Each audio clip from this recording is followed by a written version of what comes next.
Hello, welcome to this video, and this video is going to be called, right, oh, hang on. I'm actually quite hot now. I'm sat here, it's freezing, I've got my heater on, but I'm actually a bit hot, so I'm going to switch the heater off. Sorry about this. This video has been filmed in England, or Britain, however you want to call it. It's the 21st of January and it's really, really cold, and none of us English people can put the heating on because the fuel prices are very expensive, and this video will be a record of that period in the future, you know. So I'm sat here in my studio with my little fan heater on, spending lots of money trying to keep warm, but I've actually got quite hot now. So let's get myself sorted out before we kick off on this video. And this video is going to be called the 10 greatest jazz fusion albums of 1973. But I want to call it the 10 greatest jazz rock albums of 1973, because in 1973 they didn't call it fusion, did they? They called it jazz rock, so I'm going to call it that. 1973 is a golden year for progressive music. This week I've released a video where I've explained why it was. I'm not going to do that now. And I've also released another video where I've gone through the 10 greatest progressive rock albums of that time. Now I feel that fusion at this time is lagging a little bit behind progressive rock. I feel that fusion, which begins in the late 60s, you know, with a whole bunch of people trying to fuse rock and jazz. But actually, rock music is jazz. It's actually quite hard to fuse it. You know, laying a funky beat down and taking a solo basically hobbles the whole jazz thing. You're never going to have a jazz which is expressive, just playing over sort of a couple of pop chords, you know, and a funky beat, you know.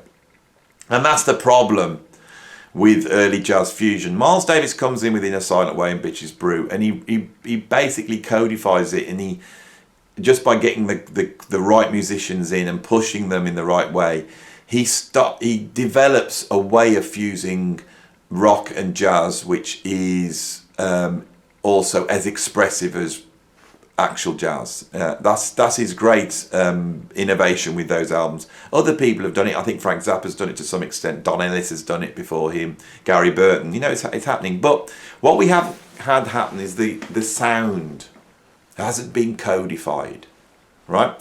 If what we associate with jazz rock and jazz fusion is not the sound of In a Silent Way or Bitches Brew, it hasn't been codified. It's not like progressive rock. In 1969, King Crimson come in and they make a progressive rock album, and that's what progressive rock sounds like, and that's the blueprint for all the bands. We haven't had that. It doesn't happen in jazz rock until 1971 when the Mahavishnu Orchestra emerges. If you study the history of jazz and jazz rock, you can see all the bands that are toddling along trying to fuse jazz and rock, and they're doing it in their own way, all trying to explore, in most cases, post Bitches Brew fusion of jazz and rock. And then the Mahavishnu Orchestra comes out, and it comes out absolutely nowhere. This is John McLaughlin's great genius. He's on that album, he goes, this is how you do jazz rock, and the whole world goes, whoa. So the guitar's at the centre of it, and it's high powered, and it sounds like Jimi Hendrix, and you've got loads of odd times, and these odd times are divided up in a really strange way, like Indian music, and you've got this space to stretch out a little bit like Hendrix. You know, and you're using electricity and synthesis, and there's a lot of use of microtones and bends. That's really, really important. Very virtuoso, very complex. Sounds like a machine gun. It's high powered. It takes your face off. That suddenly in 71 is the sound of jazz rock, right? And the whole jazz world turns like this. You can see all the bands and progressive rock bands are going, what the hell is going on? So by 73, basically what I think you're looking at in 73 is the effects of the Mahavishnu Orchestra on the world of jazz. And this is what this top 10 is exploring as I go through them. Right, so let's start at number 10, right, and go through this list. So, I have number 10 and number 9, I've pulled out a couple of obscure ones. The rest of these are almost like classic fusion albums, because there is a watershed of classic fusion albums, you know, buoyed up by, I think, the Mahavishnu Orchestra and their innovation. And because of that, I'm going to be talking about albums I've talked about again before on this channel. and I don't mind doing that. But I thought I'd put a couple of albums on I haven't spoken about at 10 and 9, you know, we can get into something that's a little bit more obscure, and I have got something really obscure at number 10. At number 10, I have What Comes After by Terje Rypdal. Now, Terje Rypdal is a Norwegian guitarist, right? He emerges in the 1960s in Norway's version of The Shadows, which is a band called, I think, The Vanguards. So he's basically starting off under the spell of the great Hank Marvin, you know, the first British guitar hero, you know, and you can hear that to this day. You can hear the Hank Marvin in his style. By the time he gets to the 1970s, he's playing with Jan Garbarek. I think he's played with George Russell by this time. So he's gone from The Shadows to quite avant-garde jazz. You know, Jan Garbarek, who we know now more as a musician that's done, you know, sort of ethereal, quite accessible, you know, modern jazz. In the late 60s, he's very much closer to Albert Ayler. So we got this avant-garde free jazz thing. At that time, Terje, by his own admission, he gets under the spell of John McLaughlin. I said it right then, you notice. If you check out some of the early live recordings on YouTube, you can actually see him playing Devotion by John McLaughlin off the album Devotion. And you're going to get a lot of different pronunciations of John McLaughlin. I get told off if I don't say John McLaughlin. And I say John McLaughlin, so that's what this is about. So I'm trying my best here to do that for you. I don't want to upset you and say his name wrong. True fans of this channel will go, you say how you want, Andy. Thank you. Thank you, true fans. Anyway, where was I? Oh yeah, Terje Rypdal. He's got John McLaughlin and Hank Marvin. You put all that together in a sort of free jazz European sound and you have this incredible Terje Rypdal sound. He makes an album, I can't remember, it's on a Norwegian label, and then he gets signed to ECM and he makes an album in, I think 71, 72, I think it's 71. And then in 73 he brings this album out called What Comes After, which is deleted, you can't get a copy of it. It's on Spotify. This is a really obscure album. I've given you a nice obscure album for you deep fusion fans to go and check out here. I love Rypdal at this point in time because he sounds like exactly what I said. Hank Marvin, John McLaughlin playing sort of a free jazz rock with that sort of Norwegian ECM spatial sound, you know, and it's absolutely brilliant. If you listen to this album, What Comes After, there's incredible stuff on here, which is very Mahavishnu, and the title track, which I think, you know, What Comes After, which is opens up side 2, it sounds like Mahavishnu Orchestra, but put through a sort of ECM free jazz spatial sound. This album's really interesting. It's got electric bass and the great Barry Phillips on acoustic bass as well. So you get this bass interplay that's absolutely fascinating. Later on, Rypdal's absolutely brilliant, but once he's found his sound, he settles into something that's very ethereal and spacey, you know, music. And a lot of the time I find that this sounds really brilliant, you know, but he's found his sound and it never quite lifts off and kicks. There are loads of exceptions to this, I know, you know, and there's some classic albums there, but go back to this because this is in the sort of shadow of the Mahavishnu. It's in the shadow of jazz fusion. A video about fusion on ECM would be very interesting. I often think that as great as ECM is, Manfred Eicher's production approach and that sound can often limit and in some cases hobble the music, you know. And when Manfred Eicher will relax that sound, it sometimes can go really wrong because there's no production there to go into these other areas. And when we look at artists like Pat Metheny, they've almost had to get out of ECM to be able to fulfill their sound fully. This is a really interesting thing. I think in the early days, that's not so codified. It's beautifully recorded. This is a great fusion album to check out, and it's wild, and it's crazy, and it's free. It's also spacey, it's tasteful. The instrumentation is really interesting. So that's what I've got at number 10, is What Comes After by Terje Rypdal. And the reason it's on there, because I really wanted to pull an album out which showed the reach and influence of the Mahavishnu Orchestra in this year on music. Same goes for number 9. I have the album Fusion by Michal Urbaniak, you know, Urbaniak. I'll say it quick because I'm not quite sure how you pronounce it. It's Michal Urbaniak, who is one of the great fusion violin players. If you want to know a little bit more about fusion violin and a little bit more about Michal, go and check out my top 10 greatest jazz rock violinists.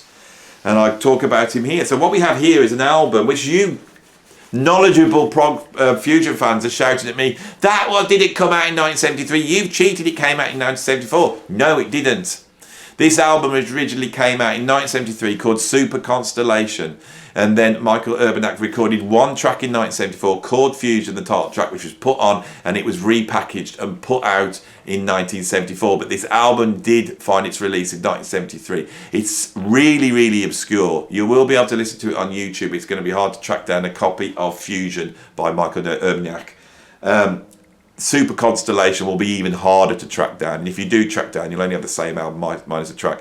What we have here is brutal, funky, in-your-face jazz fusion. Michal Urbaniak is a fantastic soloist. You know, when I get suggestions to listen to fusion albums and do these obscure fusion albums, they're often very good and they're hitting the style, but the soloists aren't quite as strong as people like Chick Corea and John McLaughlin and, you know, Billy Cobham and John Ponte. But on this album they are, and we have a European rhythm section on this album. We also have Ursula Özdak, which is his then wife, on vocals, which is almost like a sort of European Flora Purim, and that gives the album just that little bit of edge. But it's so in your face and exciting. The soloing's great. It's absolutely fantastic fusion album. And with the violin and the sort of in-your-face, exciting fireworks of this album, you can definitely hear the influence of the Mahavishnu Impact on this. It's a really, really great album. I really did a lot of research and went back and listened to a whole ton of fusion albums from 1973 because I wanted to put a few more obscure albums here for those, you know, true fusion fans that want to discover something new. So hopefully with that album, it is hard to track down. A few years later, I think 75, 76, Michal Urbaniak makes an album called Fusion 3, and that is a masterpiece of jazz, rock, jazz fusion. It's one of the greatest albums, and Steve Gadd's drumming on it is some of the greatest drumming ever recorded. So if you like this album, then go and check that out. Before I move on, it's worth saying that the difference between this and Fusion 3 is this is wilder. This, you know, his European rhythm section that he has here, and I'm not going to try and pronounce the names or tell you where they're from, but this band is wild. And there is an album that came out also in 73 called Constellation Live, and that is burning, you know, by the same band. Michal Urbaniak is a great fusion musician, and his name should be much more famous. Any of you who've got a copy of Tutu, check him out. He's on there and he does a violin solo on there. Check that solo out. It's probably the best moment on Tutu. I love Tutu, but it's definitely... Listen to his violin solo. He's up there with a Jean-Luc Ponty or a Jerry Goodman or a Shankar, you know. So I'm going to move on. So that was my number 9. What have I got at number 8? Right. So we now start to run through a whole bunch of really classic fusion albums.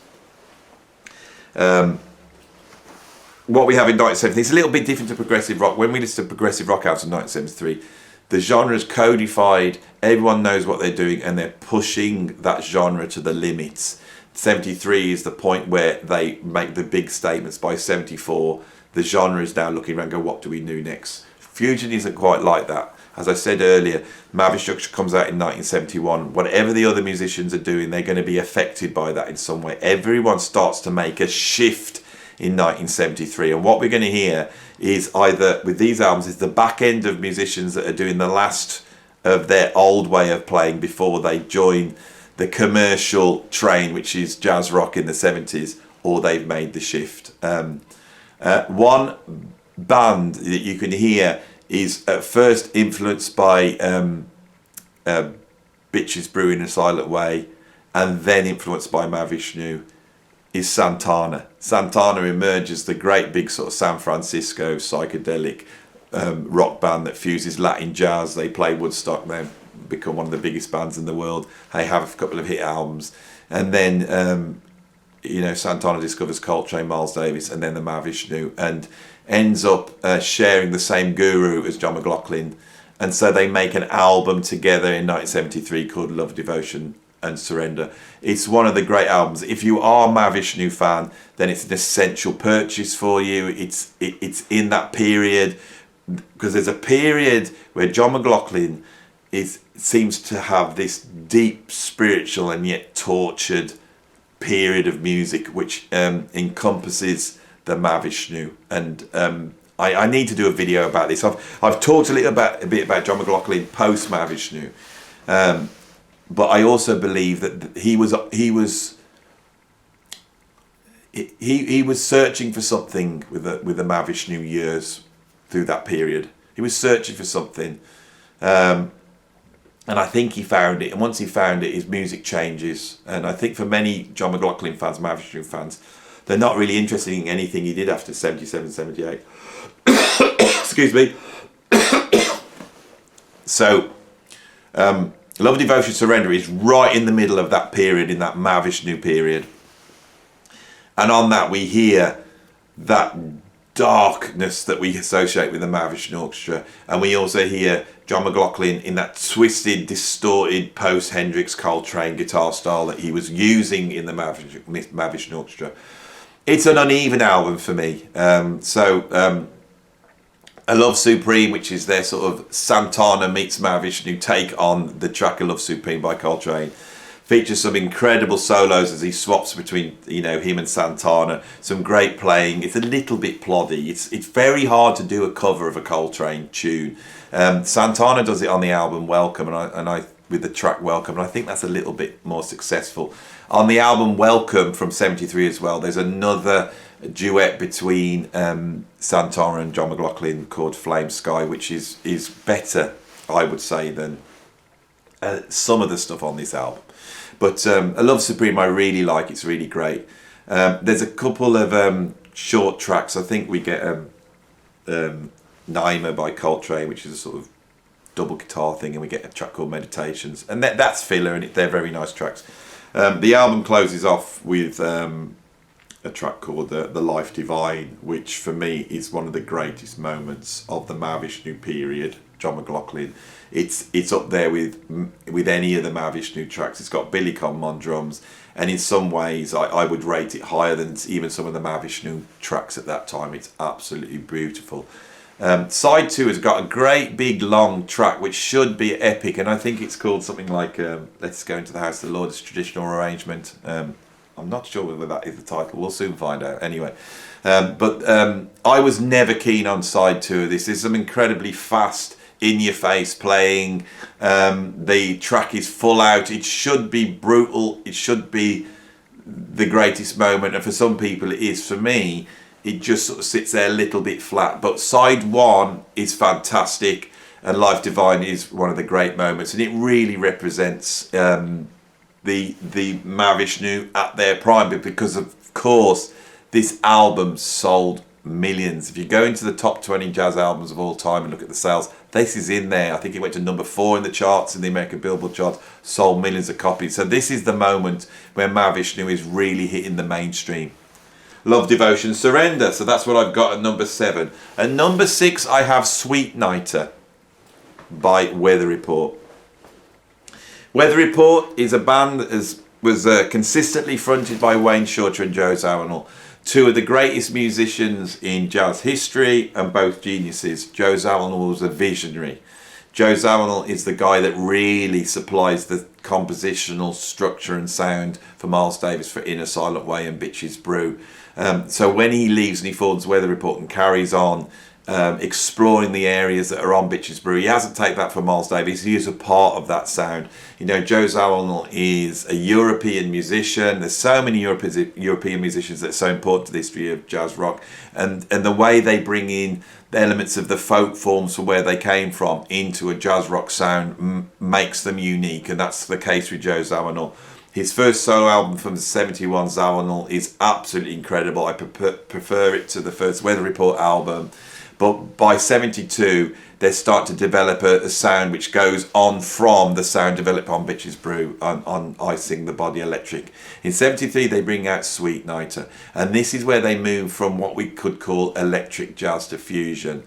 On this album in 73, Zawinul, there's a breakthrough, because this isn't a jazz rock album. This is a jazz album fused with funk. This is one of the funkiest albums. This is funky but out there, right? Some of the beats and grooves on here seem to anticipate hip-hop. Zawinul himself said he invented hip-hop on this album, and it could well be the case. Electric bass emerges. This is the first fusion album. This is the first jazz rock, jazz funk album by Weather Report. There's a shift in 73 towards a different sound, and this is the groundwork of the sound that Weather Report is then going to go on to pioneer, a different type of electric jazz, which is different to the Mahavishnu Orchestra, which is going to rule the second half of the decade, and is going to create some of the high points, but is also going to lay the groundwork for Fusak and that sort of middle road jazz that emerges. I don't think Heavy Weather is a Fusak album, middle road jazz album. With that, I just don't, because Zawinul's genius and his arrangement skills stop it from being that. But you can definitely hear the fact that Birdland and the innovation of that then gets repeated by a whole bunch of lesser jazz rock musicians, and that's where we get that awful Fusak sound of the late 70s. Sweet Nighter is not that. Sweet Nighter is out there, experimental. It's one of Weather Report's greatest albums, and we see a shift. 73, we see a shift and a door opening to a different type of jazz fusion. On the next album, A Mysterious Traveller, they will have had nailed that sound.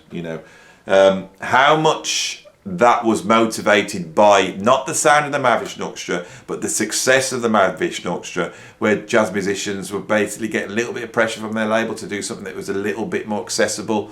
But accessible in 1973 is progressive rock. So you're allowed to stretch out, but you've got to bring the electric instruments in, you've got to bring the rock beats in. And I think that's what we have with Sweet Nighter. Anyway, absolutely incredible album. When I used to work with a lot of rappers and hip-hoppers in the 20 years ago, if you talk to those guys, there was only one Weather Report album, and it was Sweet Nighter. That was the album that they knew, and that was the album all the hip-hoppers sampled. Right, so I'm going to move on to number 6 now. Number 6, I just spoke about this last Friday, so you can go and check out my video on the greatest albums by by Return to Forever.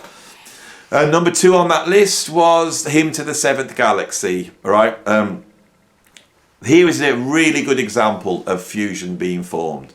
Chick Corea is an avant-garde free jazz pianist with Spanish influences, modern classical influences. He's discovered by Miles Davis. He, in that band, pushes the Miles Davis band to probably their most freest moments. He leaves the Miles Davis band and he forms an avant-garde free jazz band called Circle with Anthony Braxton.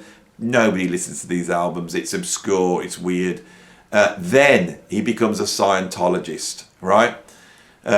Chick Corea's influence that comes from Scientology is one of the strangest things in jazz rock history.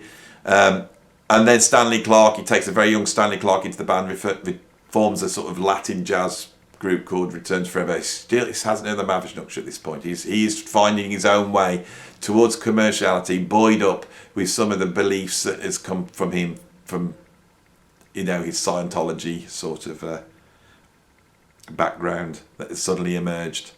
A lot of musicians in the fusion world are searching spiritually at that time. They're trying to find stuff. Herbie Hancock's discovered Buddhism, Mahavishnu Orchestra, John McLaughlin is under the spell of Sri Chinmoy, as is Carlos Santana, and Chick Corea discovers Scientology, and he decides to change his tune literally, and he forms Return to Forever, which is a Latin jazz group with vocals, more commercial, light, airy.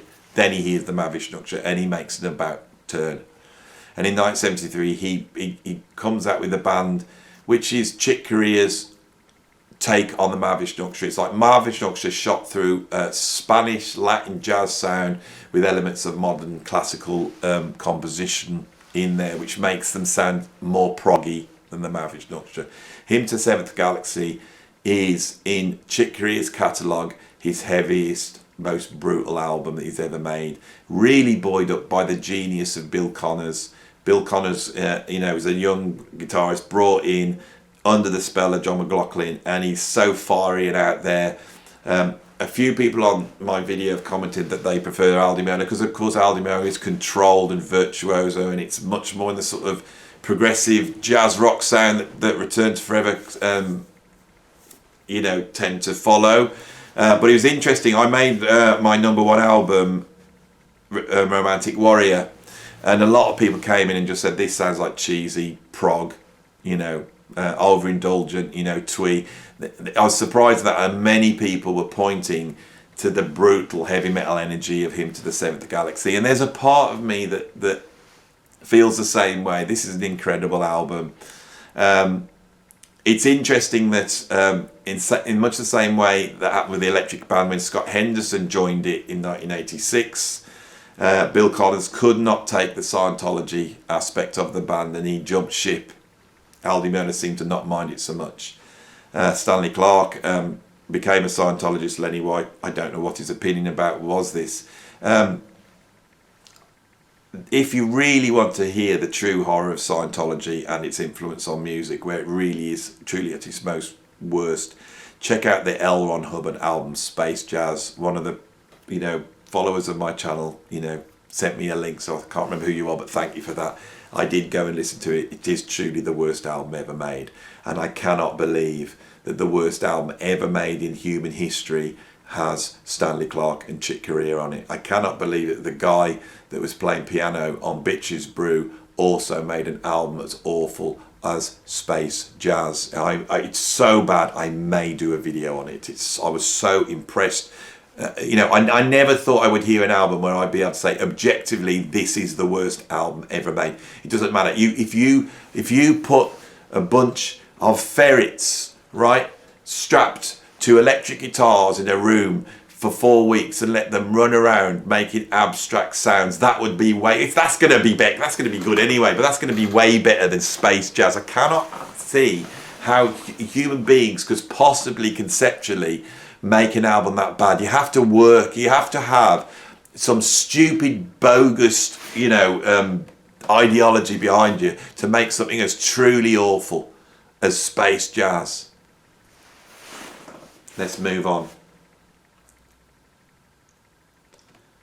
I had a little bit of a gap there. He thought, what the hell was all that about? He came on to talk about Hymn to the Seventh Galaxy, and he's ended up talking about this terrible album that I've never heard of called Space Jazz. Go and check it out now. Stop the video. Don't even watch it to the end. I don't care about my ad revenue. Go and check it out now and come back and tell me what you think. It's absolutely terrible. It's terrible. Chick Corea, listen to it. There's one bit where Stanley Clarke comes in with this bass solo, and it's truly the awful music. And Stanley is great. Even this context of awful is absolutely great. I didn't listen to the whole album, I dipped in. It's just terrible. I've lost my place. I've put myself off. Hymn to the Seventh Galaxy at number 6, wasn't it? So we're at number 5. I'm back on track again. At number 5, I have Sextant by Herbie Hancock. Whoa, this is one of the greatest jazz rock albums ever made, right? Herbie Hancock, same thing. Played with Miles Davis, leaves the band, starts pursuing a post-Bitches Brew in a Silent Way approach, which we could call electric jazz, on an album called Morandishi and Crossings. Changed labels, moves to I think Columbia Records in 1973, and does the last of the Morandashi band albums, which is Sextant. By this album, this sound, which can only be described as post-Bitches Brew electric jazz, he has codified, and he brings in the funk. It's very much the same sort of story as Sweet Nighter by Weather Report. This is an absolutely brilliant album, full of electronic blips and sounds, heavy funk, jazz, rock grooves. It's heavy, and I'm sure, Herbie Hancock has got this sound that he's developed with the Morandashi band, but by his own admission, they weren't making money. Nobody wants to hear this. It's weird electric jazz. The world's changing. Fusion is coming. The Mahavishnu Impact are coming. They're selling a ton of records. He goes out tours. He sees the Pointer Sisters, and the Pointer Sisters are there, funking it up. And he has an idea, and I can hear the semblance of this on this album, Sextant. Of course, he's then going to take this sextant sound. He's going to draw it in, bring the funk out more, and he's going to really, with Weather Report, lay the groundworks for jazz funk, and we might talk about that. Here, this last gaps for sort of avant-garde electric jazz, Herbie Hancock. This is a fantastic album. It's absolutely brilliant. So that's what I've got at number 5, was Sextant by Headhunters. And the reason I'm moving on so quick, because at number 4, I have Headhunters by Herbie Hancock. I'm getting all confused now. So I'll put these two albums together. Sextant's wonderful. Headhunters pips it to the post a little bit just because it was commercially successful. I can hear the embryo of the sound of Headhunters in Sextant. I really can. Headhunters for me is really one of the great fusion albums. And here, along with Cobham, with Spectrum, and Weather Report with Sweet Nighter, we have the introduction of the funk into jazz rock. Now, jazz rock, before that, because of the Mahavishnu Orchestra Returns Forever, that sound that we've had is a sort of amalgamation of progressive rock and jazz. And I think before this, some of the greatest fusion has been made by progressive rock artists. You know, Frank Zappa, Soft Machine, Colosseum. You know, there's a lot of British progressive rock bands are actually fusion bands. The introduction of the funk into jazz rock changes it, but these early excursions are still full of the sort of psychedelic, progressive, expansive, brutal soloing style that we associate with the Mahavishnu Orchestra, and that to some extent is on Headhunters. You know, when you put side 2 on and they kick into slide, although it's funky and light, they are still flying in a way that you would hear when you listen to a Mahavishnu Orchestra, or if you listen to a Coltrane, or you know, any of that. You can hear that in the sound. They're still soloing, they're still kicking it, it's still exciting. These two albums, Sextant and Headhunters, is the high point for Herbie Hancock for me in terms of jazz rock and fusion. As time goes on, fusion is going to be ruined by that sound, and I don't think it's the musicians. I think once fusion bands like Weather Report were having hits with Birdland and Herbie Hancock was having hits with Headhunters, these records were not getting played like Dark Side of the Moon in people's bedrooms. You know, they were getting played in clubs. People were going out and dancing, and they suddenly found, God, we can put some of these instrumental fusion albums on, and the band goes nuts because they're grooving, they're heavier. Anyone who's studied funk knows that the heaviest funk is in jazz rock fusion. That's where it is. It's on Headhunters. So Herbie Hancock's got this huge hit with Headhunters, and the record labels start turning and going, that's what we want. And it forces so many jazz artists to start to drop a disco beat onto absolutely everything they do, you know, while they lightly solo, trying to keep out the way of that groove. And that creates a whole raft of really awful Fusac albums in the late 70s. So thank you for that, Herbie. Herbie, he, you know, by the time he's in the 80s, he's off on somewhere else. He's pushing the envelope. You know, he's working with Bill Laswell making Rocket, you know, and redefining hip hop and 80s music. You know, it's absolute genius. He never succumbs to it, except for, you know, he makes some disco records. But Herbie Hancock has got an ear for popular music. He knows how to make a disco record, and that's what you get. Some of those disco records by Herbie in the late 70s, I love. You know, they're proper disco records. Don't listen to them with a jazz ear. Listen to them with a disco ear. Listen to it alongside Chic, you know, or Rose Royce, or, you know, Donna Summer, and they sound great. You know, don't go there for the solos. Go there for the disco. It's completely different to some of the lame Fusac that we had at that time. All right, so at number 3, here we go. We have 3 albums that have come directly out of that whole Mahavishnu era, and they really are so important to the history of it. At number 3, I have Between Nothingness and Eternity by the Mahavishnu Orchestra. Now, normally on these lists I wouldn't put a live album. This is a live album, but it's a live album of original material. It's the Mahavishnu Orchestra's 3rd album. It represents new material and a new progression in the sound they're making. It just happens to be recorded live. Of course, all this music was recorded in the studio. It's since come out on the Lost Trident sessions, but that doesn't compare to the live versions we have here. By this point in 73, the Mahavishnu Orchestra have been touring for like 2 years, virtually solid, you know, doing 200 shows a year. The band is on fire, but almost at the point of burning out as well. The cohesion of the band's sound is fully formed on this album. I think on Dream, on side 2 of this, we probably have the most extreme example of what the Mahavishnu Orchestra did. If you want the most heavyweight, the most darkest, the track that's going to go the furthest out, the track that contains the drum and guitar Coltrane-esque duets, you know, the really heavy time signatures spread out over 20 minutes, it's Dream. When I got this album in the 80s on vinyl, I thought the mix was a bit muddy. It never quite compared to Birds of Fire for me. Since then, they've remixed it, remastered it. It sounds absolutely stunning now. This is an album that went down in history for many people. This is the greatest Mahavishnu Orchestra album, and I think the reason is because it is a unique thing to have an album of new material presented by a band but performed live. And in the case of the Mahavishnu Orchestra, this is so important because the liveness of this band was so important. The two studio albums don't quite capture the full story of what the Mahavishnu Orchestra is. If you go and check out some of the bootlegs, you will see that live the Mahavishnu Orchestra was something else. All right, the Mahavishnu Orchestra became world famous and sold millions of albums because they had great management in Nat Weiss, who had been passed on by Miles Davis, who was able to take this avant-garde electric rock band that was somewhere between John Coltrane, Ravi Shankar and Jimi Hendrix, and be able to promote them as being the ultimate experience in terms of spiritual rock music in a live context.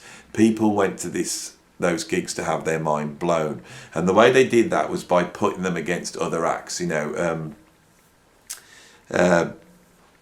Mahavishnu appeared on the same bill as Frank Zappa and ELP, but also on the same bill as Aerosmith. You know, they by putting them in the context of other artists, people would turn up to see quite a commercial show. But back then, you know, maybe people had smoked a bit of joint, dropped a bit of acid, and they walk in, and then suddenly this band comes out, which is the loudest, fastest band in the world, and they come out and play for like 3 hours straight and just basically take their heads off. You know, people are either going to hate it or they love it. But at that time, everybody wants a spiritual awakening, don't they? And that was sold to people. And the thing is with John McLaughlin is, I think when he formed the Mahavishnu, that was his intention. I don't think he ever thought it would be as successful as it becomes. But that was his intention. And what is bizarre is he pulled it off. So many great artists have had the intention of changing the world through their avant-garde music. And often they do it, but they do it because the seeds they sow have repercussions later on. Mahavishnu is not like that. Mahavishnu is a force unto itself. John McLaughlin pulled it off. He created the most out there electric rock band in history. An instrumental band that plays in 1916 with solos that such speed and brutality. Right? This should not have been a multi-million selling band that sold out thousands of seat venues. Right? Something came together. And this is the great mystery of it. I think studying the Mahavishnu Orchestra as I have, in the detail I have, I would say it was this. And before I explain this, I'm going to go through my last two tracks because they're all Mahavishnu related. Number 2, I have Spectrum by Billy Cobham, which is the album made while he was still in the tenure of the Mahavishnu Orchestra. It's his first solo album. It brings in Tommy Bolin on electric guitar. It's a sort of Mahavishnu Orchestra mixed with a sort of rhythm and blues funk approach.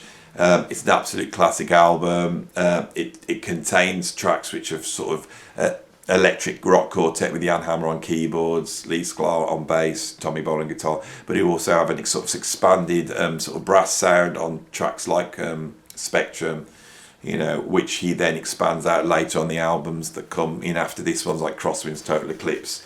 Absolutely brilliant album. It contains Stratus, which is one of the great fusion tracks of all time.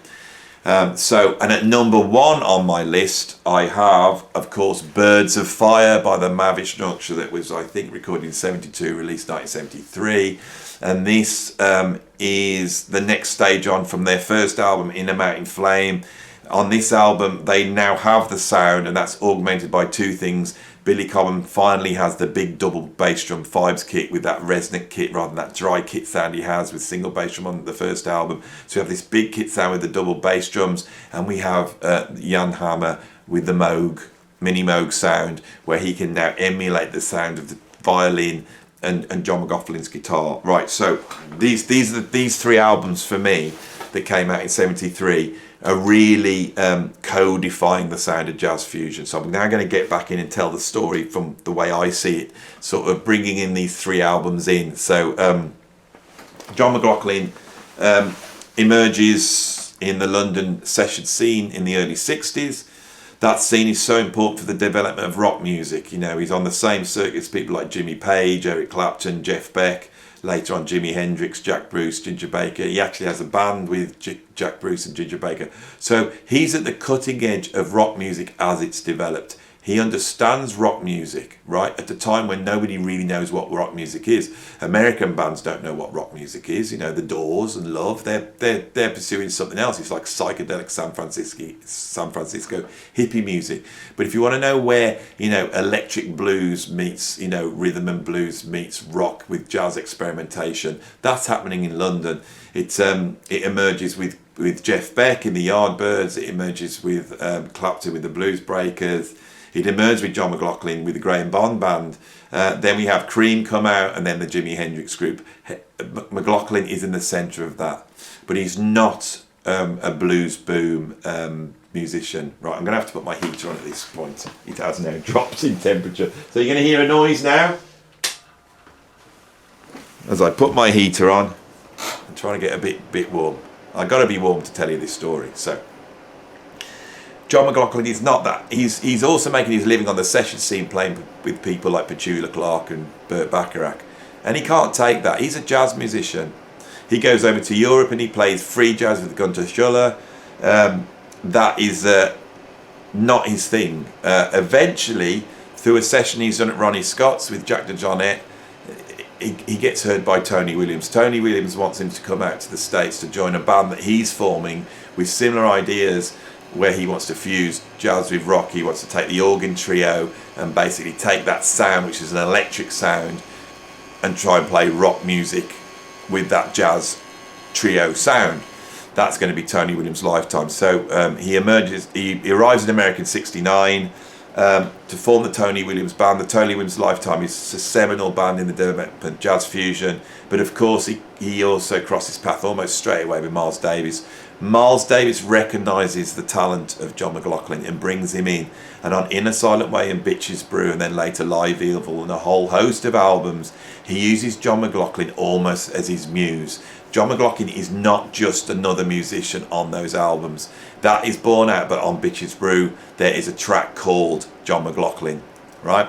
The reason for that, I think, is that John McLaughlin has the chops to understand the jazz side of what Miles is doing, but he has been in the hotbed of London and he understands rock and he understands Hendrix, right? John McLaughlin arrives in New York and takes Miles to go and see Hendrix in the Monterey film, and shows him smashing his guitar and setting it on fire, and Miles Davis is impressed, all right? So in much the same way, at that time, you know, Miles was playing Jack DeJohnette, James Brown records and basically pushing him to play James Brown beats with his sort of post Elvin Jones virtuosity. He's looking at John McLaughlin to play like Hendrix, but with his jazz virtuosity as well. McLaughlin finds his muse, I think. Right, he finds his direction through Miles Davis and the Tony Williams lifetime. His work on Jack Johnson, you know, the Miles Davis album that came out in 1970, that really is a very important signpost to fusion. The first few Lifetime albums are his album Devotion in 1970 also he's onto something.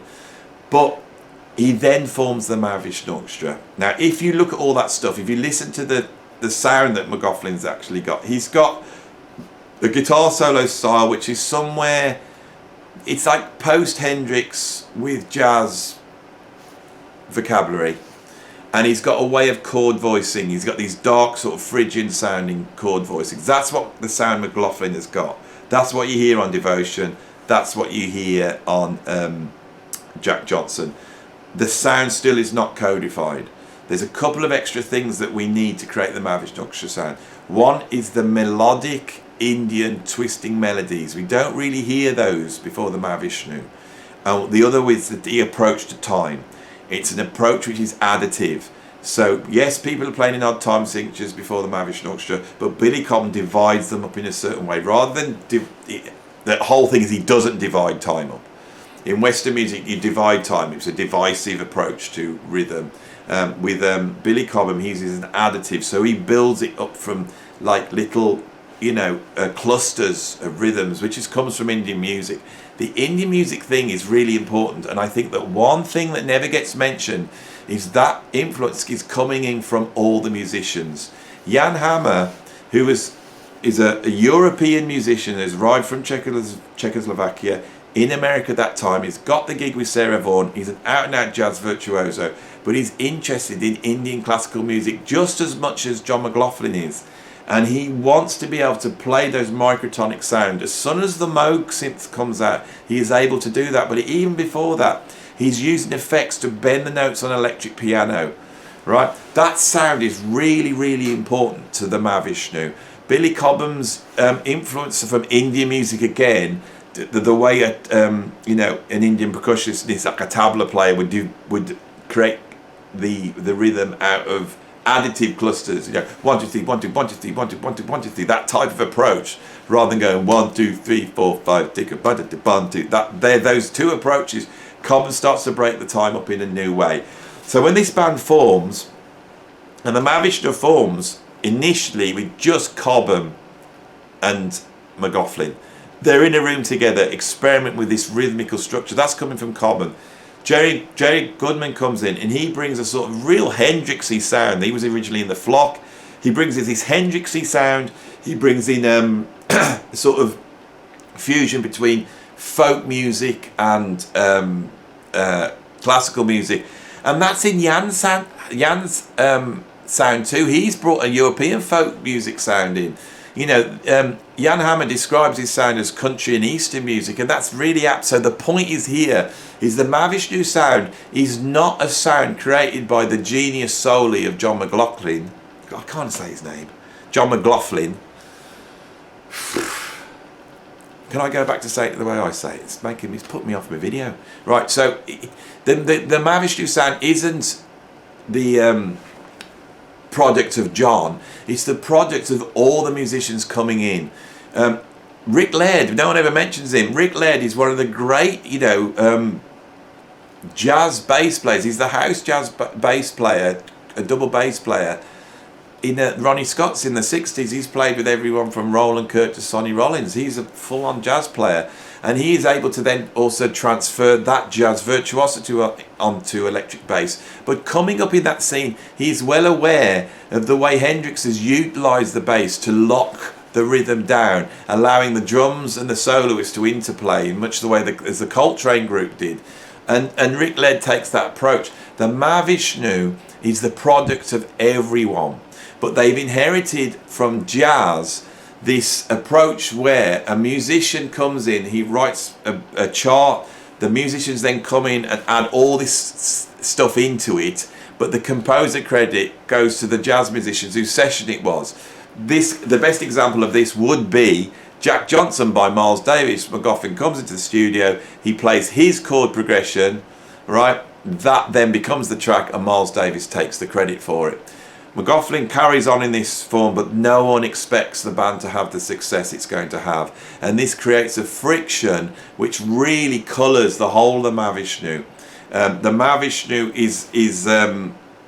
is a product of all these musicians pushed to a breaking point, and by the end, by 73, this is really at breaking point. When we listen to Between Nothingness and Eternity, we have a Jan Hammer composition for the first time, and you listen to it, it sounds like the Mahavishnu Orchestra. When in 74 they've left and Jerry Goodman and Jan Hammer make Like Children, it sounds like the Mahavishnu Orchestra. Billy Cobham takes the innovations that he's done, he's much cleverer than the other guys, and he decides to explore his version of what he's doing in the Mahavishnu outside the band, and he does that on Spectrum. On Birds of Fire is the magic moment, right? Everything's credited to John McLaughlin on the album, but it is a group effort, and I can hear the sound of all the musicians on that album.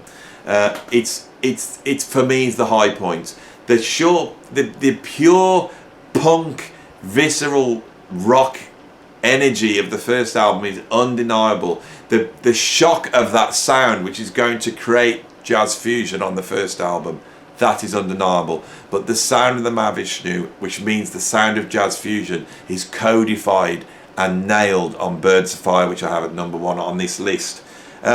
So I hope you don't mind me just combining those last 3 albums together and giving you a little bit of a deeper take on the Mahavishnu Orchestra. There's so much stuff on the Mahavishnu here, but hopefully, you know, for those, you know, casual listeners that are just checking out the whole list, that's maybe filled in a few gaps that are interesting for you. Anyway, I am done. We are finished on this video. So thanks for watching. If you liked it, please like it.